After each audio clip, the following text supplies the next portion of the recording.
Yawwa gani na zo. Kwalba biyu za ka ban.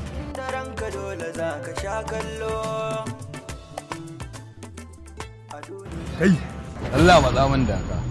Kamar ya na matsa maka daga ka. Na ce Allah matsa min da ka. Kai wannan mutum billahi azim kai jarababbe ne. Tunda na zo wajen da sai bala'i kake min ka neman masifa haifa ta kai.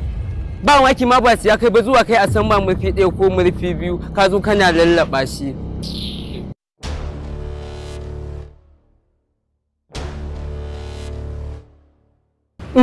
Bari in matsa gefe rabani da 'yan maza don ban da abin da zan ba su. Yana ta ciccije baki ban san waye ba.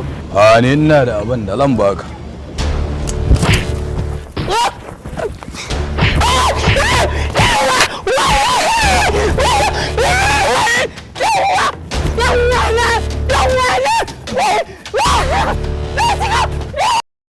Likey